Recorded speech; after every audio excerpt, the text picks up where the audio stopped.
Welcome to the Project Vanguard podcast, home of the community of veterans in energy, where we explore the journeys of veterans leading in energy. We're building American energy dominance through an all-the-above approach, where energy security is national security, and helping fellow veterans join the energy workforce with us. I'm your host, Kevin Dauphin. Today's guest is Larry Perry, an Army veteran and HR leader helping grow one of the nation's largest renewable energy companies. Larry served in the Army working on the electronics for Bradley fighting vehicles, spending more time in the field than most infantry units. After a medical retirement, he leveraged the GI Bill to carve a path to corporate America, eventually finding his calling in clean energy. Now at RWE, Larry leads veteran hiring efforts and helped launch a thriving veteran employee resource group that's over 100 members strong.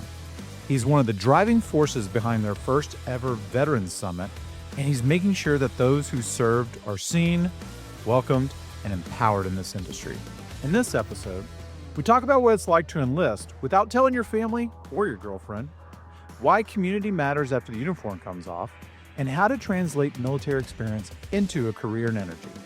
We also dig into what state legislation means for real jobs on the ground in Texas, the role of veteran networks in hiring, and why Project Vanguard isn't just a podcast, it's a talent pipeline. If you're trying to understand how veterans can lead the energy transition with trust, this episode is for you. Let's get into it. Man, thanks for joining us today.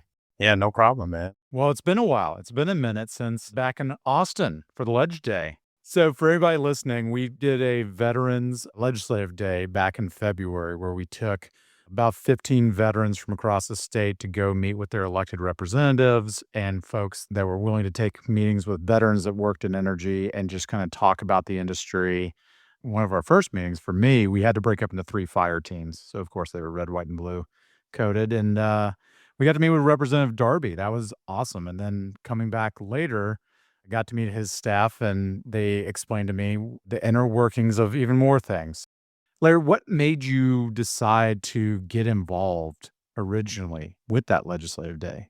I think for me, it was really learning. Having never gone through that experience before, I think it was very eye opening to just see the process, go to the different rooms, engage with the different staff, listening to the other members of the team speak, listening to the staffers and the questions they asked, and the representative we did speak to. So it was just all a new experience. So I wanted to really listen and learn. Yeah. Was there anything that stood out to you in particular? Learning more, and that was like homework for me to do, like that I took away from it is let me learn about what's passing through, learn about the Senate bills, the House bills, who's for, who's against, all of those type of things, and how those bills impact the space, whatever the case may be.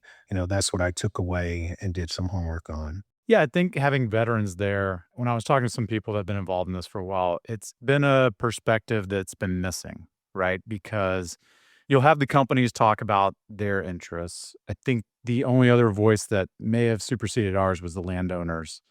A lot of this work to kind of push back on renewables has been by like hobby farmers, people that made their money in the city and then move out to the country and then like decide they don't want to see the things that keep the, countryside working. Right. I know when I was talking with one of the guys from economic development in San Angelo, they're like, listen, like, we love oil and gas, but the royalties are down. So if we didn't have this wind farm or this other renewable energy project, we might have to close the school. It's not about picking winners and losers. It's about keeping the lights on and taking care of their families and making sure they don't have to move out and do all these different things. So working farms, working farmers, I just see a completely different perspective than you move out to the country to get away from where you made your money. And there's nothing wrong with that. But, you can't take that choice away from the people that are making their money out where you live. Yeah, absolutely. But then when we start talking about energy security, we have a little bit better positioning to talk about the fact that energy security is national security, Yes. And then you have all kinds of people like yourself that enlisted to serve. And sometimes they didn't even tell anybody that they were going to do that. Sometimes they don't even tell their girlfriend. Does that sound familiar, Larry? It does sound very familiar. Yeah, it sounds very familiar. Yeah. Well, you got to tell that story, man. I love that story. Yeah. So let's back up to my junior year in high school. I remember my mother putting on my steps West Point information. And I said, no way. There's no way I'm doing that. And she basically had to end with someone, knew the commandant of West Point at the time. Tell me the word, we can get your son in once he graduates high school. I said, Hmm. absolutely not. The military means war means death. I'm not doing it. Then the very next year, I decided to enlist, and it was just one of my own choices where graduating high school, I was actually accepted into Rutgers University. And I had a group of friends come to me and say, oh, we're going to have such a great time. We're going to be partying. I said, nope, not for me. If I'm going to do that, I'm not going to make it. I'm just going to join the military. I got to do something for Hmm. myself. And I enlisted. And at the time, my girlfriend I knew, I didn't even tell her. I didn't tell friends, I didn't tell anyone. My mother went with me, signed up, and then it's like, "Hey, I'm shipping off." So it definitely made quite a few folks upset, shocked, can't believe it, but I said, "I gotta do what's best for me," and if I listened to anyone else and took feedback and whatever the case may be, I wouldn't have done it. So I had to make the leap. Yeah. I remember when I went in, the recruiter's like, listen, man, you've come here a couple times. At a certain point, you just got to go sit in a room by yourself with a beer and make a decision. Yeah, yeah, that's it. And even when I took the ASVAB at the time, I just took it. It was just this one shot. That's it. Took it, got a score, and said, "Okay, let's work with this." Well, I love that you glaze over that your mom just happens to know someone who can get you into West Point. So go back to your Yeah. mom. Yeah. So she just happened to know people. She was in the newspaper business. She was a purchasing manager Okay. for a newspaper. She knew of a guy. He said, I think your son would be great for the military at the time. And what'd you do when you were in the military? I worked on the electronics on tanks and Bradleys. So when I enlisted, it was as a 45 Golf, which I don't believe that MOS even exists today. It's just changed over time. Not to age me or anything. They change all the time. They could have happened yesterday. But yeah, that's what I did. So a lot of time in the field, a lot of time out at Fort Irwin, the training center. I don't know how many times I've been out there, but really trying to pick a skill that could transfer over. So a lot of that was electrical mechanical work. But yeah, that's what I did in military. So lots of times supporting Bradleys and A-room tanks. So as you're doing all this work, you're in the motor pool. I know you guys are living it up on the weekends. You might have said, I don't want to go to Rutgers because I think I might get in trouble. I know you were getting in trouble in the barracks. Don't tell me otherwise. I would say not so much because I spent so much time in the field. Oh, really? So you think about the armor and the infantry, it's like 1 month there, the infantry's out. The next month, the armor's out. The next month, the infantry. Next month, the armor. So I spent, a good portion of some years in the field. And then from there, going out to the training center. Outside of infantry and armor, I spent more time in the field than a lot of other Mm, soldiers may have actually experienced. So didn't get into too much trouble in the barracks at all. I was actually pretty squeaky clean. yeah. I got less calls from the cops when we were deployed in the field than long weekends. That's when you don't want to be on staff duty. Yeah. Well, so when you decided to get out, what was the decision around that? It came abruptly for me because I was right around the 10-year mark. And prior to maybe about 2 years, 3 years of getting out, I started to have back issues that just started to progress over time. And so fast forward to maybe 2003, fourth ID is getting activated to deploy to Iraq, and I could not deploy. So I abruptly had to make an exit and go through a medical board, which I was not planning to do. So that really kind of derailed my military plans. I was even thinking at one point of, going to warrant officer school. I was even thinking about a flight warrant school, the buddy of mine. And so with that, I definitely said, I got to start my education, which I had not done. I had done like maybe a small school option in one of my re-enlistments. And then I said, well, I got to start going to school. And so I just started hitting it pretty hot and heavy. Yeah. So you were able to use GI Bill? GI Bill, and because I was in during 9/11, I also got to take advantage of the 9/11 Oh, nice. GI Bill as well. So I got both. Yeah. And so was able to get bachelor's degree done and master's degree done. Oh, wow. Yeah. And that's the best social mobility tool I think that America ever invented was the GI Bill. Oh, yeah. So how did you find your way into the energy industry? Oh, it's been a journey. I think it's a culmination of different skills, starting off with the leadership experience in military, Then I've done pharmaceutical manufacturing that really kind of opened my eyes up to corporate America. That was my first corporate experience. But in that was introduced to Lean Six Sigma and operations, and went to a lighting manufacturing company. I went to an environmental company, went into healthcare. And so it's just gaining all of these bits and pieces of experiences. And so what got me into the renewables space was my performance improvement background. So that Lean Six Sigma is what opened the door and got me into the space. And that was a little over 7 years ago now. Well, so once you got in, you started the Veteran Employee Resource Group there, didn't you? I did. So I was approached by our head of talent acquisition, our recruiting team, saying, "Hey, we really need a veteran ERG group, and you need to head it up," and kept nudging me. And I said, "I just don't have time for this. It's so much going on, a lot of different activities." And I said, "I don't." And then it was just like, "Come on, come on, come on." So I said, "Okay, let me try to get something stood up." Might have been 20 to 30 veterans that I knew of. And then fast forward now, we have over 100, probably pushing maybe 125 or so. And we're about to have our first veteran summit here next month. Yeah, that's going to be fun. So, why do you think it is that you need a group like that for military veterans working at the company? I think it's really that sense of community, depending on where the veteran is in their stage of exit from the military. I think it's very vital for those that are more recently left the military because you do have a community and family in the military. And I think that is, for the most part, and from my perspective, missing in the civilian side. So I think to have an ERG where you can reach out to fellow veterans, make that connection, make that bond, even if you don't talk it that frequently, just to know that it's there and you're a part of this greater team, to me goes a long way.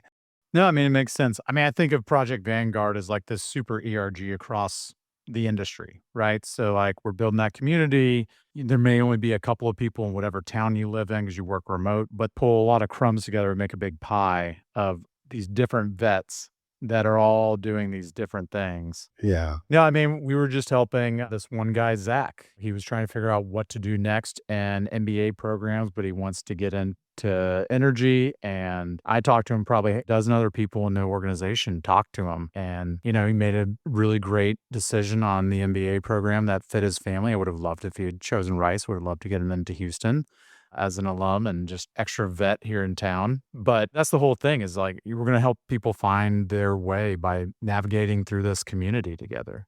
Yeah. And I think it's helpful too with the community to help both externally and internally to a company. Hmm. Because one thing we've talked about for those hiring managers, and I'll say, civilians, so those without the military background, to help them say, well, how does this translate to what I can use? So I'm interested in hiring a veteran. I have this space. I really want that foundation that comes with being a veteran out of the military. I see this person, I see this resume. Tell me how this works for me. And then using the veteran group internally say, well, I can tell you how this person will benefit you. Because too many times they see it and they say, well, this is not a one for one. Well, you're not going to get a one for one, Yeah. but you got to look at the potential of what this person will bring to you, to your team, to the success, all that good stuff. Well, I remember you telling me about how, like, you'll send the swag out to somebody that's like a technician you hired out in West Texas, and what that can mean for them to just be welcomed, not just to the company, but to this community within the company. And I thought that was great.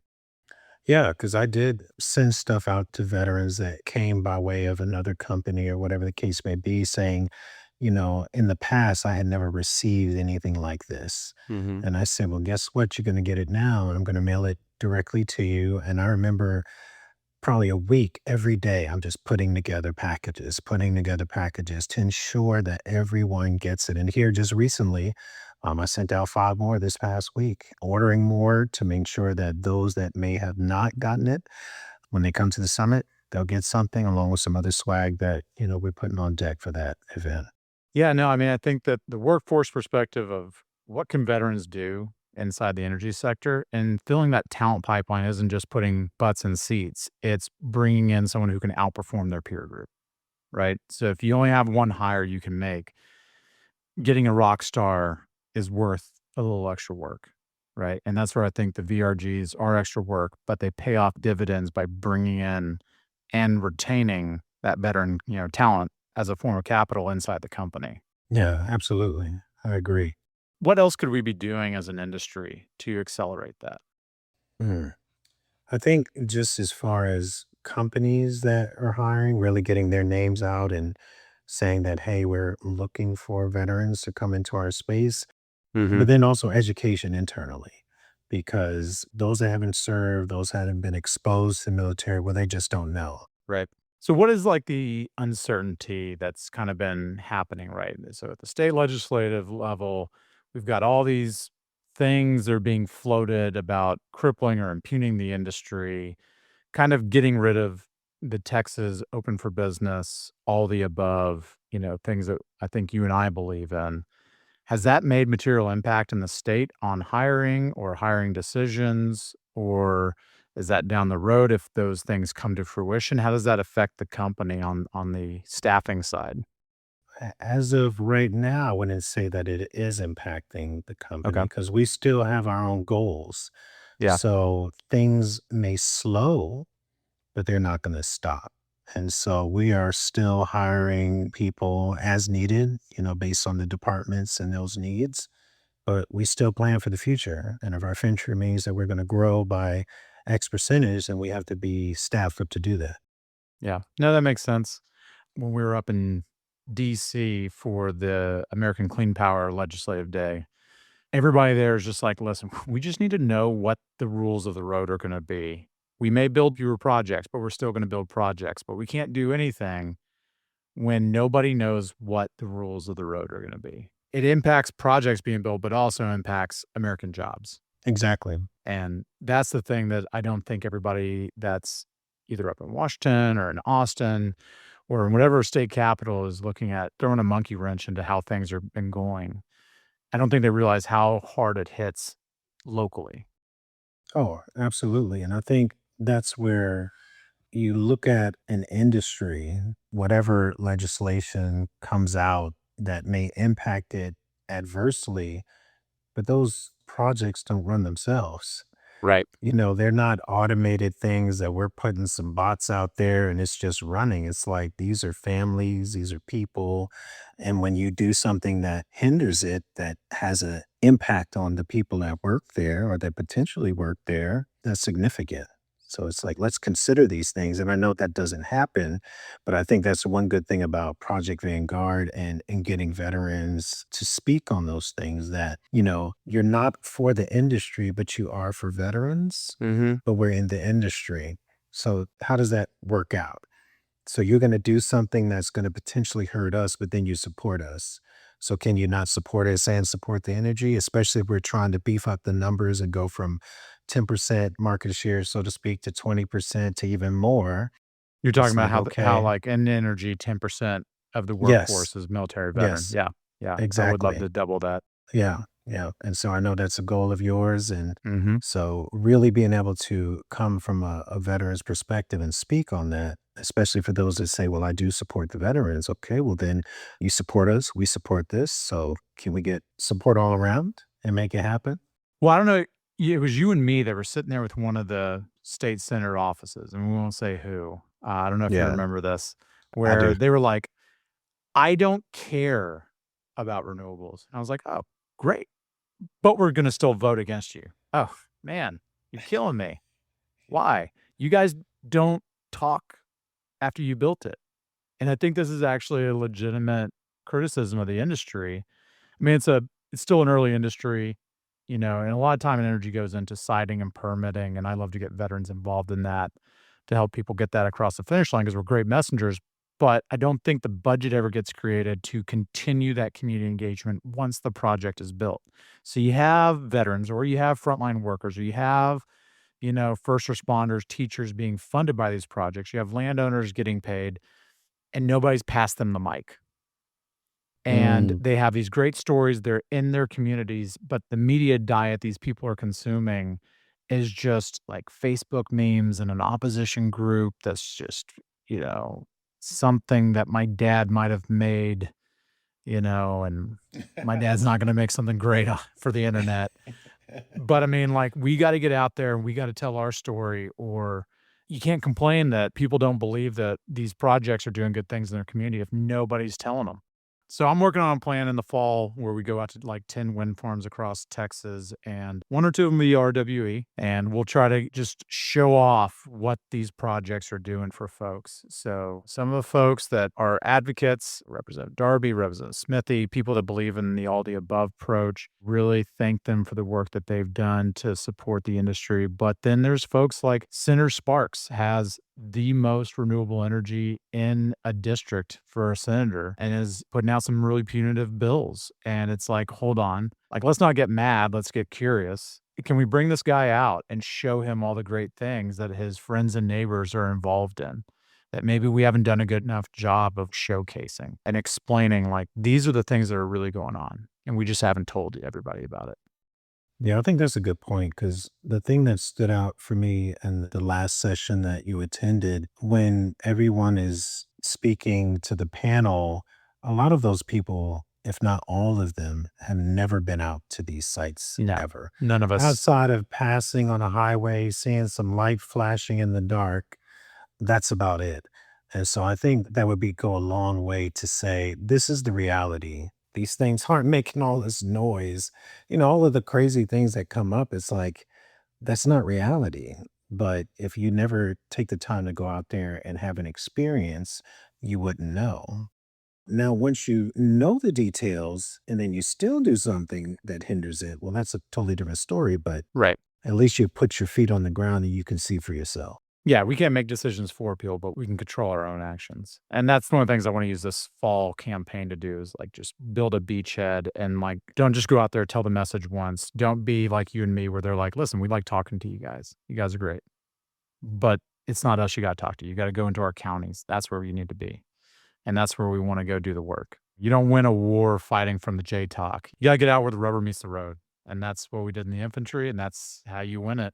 Yes, exactly. Well, Larry, as we wrap up, what's a piece of advice you would have? You're in HR, you've done all this work on the VRG side. I'd love for you to talk a little bit more about the summit, but then I want to get to what piece of advice you have. So let's start with the summit. Like, what do you have planned this summer for the RWE Vet Summit? So we have 2.5 days that we're kicking off middle of June. We have guest speakers, of which you are one of them. I don't know how well I'll do, but it might be when Yeah. everybody goes to the bathroom or goes out to lunch. But Still, a good portion of our veteran group are coming in for it. so tell me, what kind of advice would you have for somebody trying to get into the industry? We really have like three concentric circles when it comes to veterans in this industry or trying to get in. You have the vets that are already in, and they may be cycling through because of industry things, job things, relocations, family. And then there's a small halo of vets that really want to get in and have a hard time figuring out how. That's where the Slack channel, knowing people like you is really good. And then you have the broad audience of active duty service members, veterans that separated a while ago that have absolutely no idea what the energy industry is. Advice would you have for either of those groups trying to get into this industry or not even knowing about it? So, for those that maybe know about it but don't know how to get in, I think it's networking, honestly. I kind of don't want to say it's about who you know, but I do want to say it's about who you know and leveraging who you know.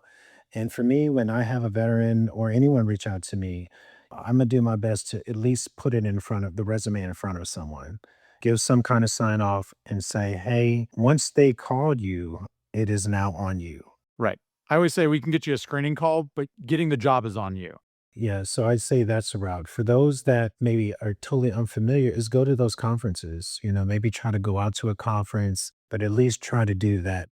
No, that's great, man. I think that's great advice. And anybody who's interested, you just go to projectvanguard.com, join, you'll get an invite to that Slack community. It'll ask you to introduce yourself, and everybody will just kind of dogpile on there, and you can just self network from there. So that is the easiest way, no excuse. If you know about this industry and you know about this organization, you have no excuse on having to find your way in. Larry, that's kind of our time today, man. I cannot thank you enough for doing this, and I appreciate you inflicting the harm of making me speak to your company and veterans next month. So, we'll keep it brief. keep it less painful as possible. Yeah, no problem, man. And I'm looking forward to thank you for having me for one. I'm glad that you reached out to me. No, man, I think you have a great perspective and experience and position on the workforce side. That's one of our three pillars is the people and the industry. And so I really want to talk to you about workforce development and everything associated with it. And you've been a really strong leader, not just in thought leadership, but in what you've actually accomplished there at RWE. Thank you. I appreciate it. Awesome, man. Thanks for tuning in to the Project Vanguard podcast. If this episode sparked something for you, share it with someone who's ready to think differently, whether it's about an all-the-above energy approach, how energy security is national security, or the veteran workforce in our industry. If you believe what we're building, a quick review goes a long way. You can do that wherever you get your podcasts. And until next time, keep up the fire.